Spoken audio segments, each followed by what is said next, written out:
اعوذ بالله من الشیطان الرجیم. بسم الله الرحمن الرحیم. اسلامی اصولنا سنتونه یو بهترین سنت د قبرستان و قبور و زیارت ده. مولا علیه السلام نه حدیث ده: زوروا موتاکم فانهم یفرحون بزیارتکم.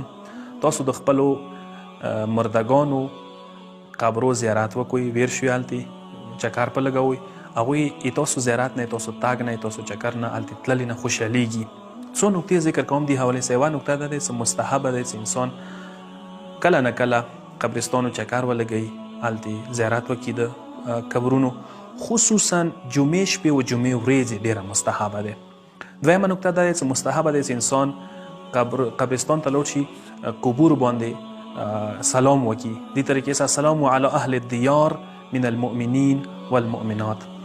او بله نکته دا دی چې مستحبه دی چې انسان کله قبر ته ویر شي، چا رشته دار دی، عزیز دی، پلار دی، هر څوک دی، قبر نه لاس کیږدئ، ووارې ورباندې سوره ان انزلناه فی لیلة القدر وی، درې وارې ورباندې سوره الحمد وی، درې وارې ورباندې سوره ناس وی، درې وارې ورباندې سوره فلق وی، درې وارې ورباندې آیت الکرسی وی. مستحبه دی.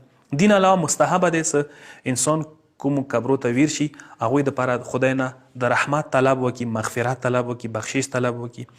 او بله مستحبه دا چې کله مرده دفن شي 40 ورځې پورې ته قبر باندې اوبه چایې لوټې سره چې سره، دا مستحبه دی. او بله مستحبه دا چې که چیرې والدین د دې پلار و مور د دې هغوی قبرونې ته ودرېږي، دعا خپله وکړي او حاجات وغواړي، حاجات خدای قبلوي. مهمترین شاید دوی ټولو نکتو کې دا نکته ده چې کوم کس مرحوم شي، پلار ده دی، ورور ده دی، هر څوک دی، هغه حقوق ته ادا کړي. که چیرې قرضې ورباندې وي هغه ادا شي، او که چیرې خلکو نه حلالیات رضایت خیستلی وي، چې ته خفګان وي، څه وي، ناراضګي وي، هغه ته حلالیات ونه وغواړي، رضایت ونه وغواړي. پروردګار عالم د موږ ته توفیق راکړي چې مردگانو حقوق ادا کړو. والسلام علیکم ورحمة الله وبرکاته.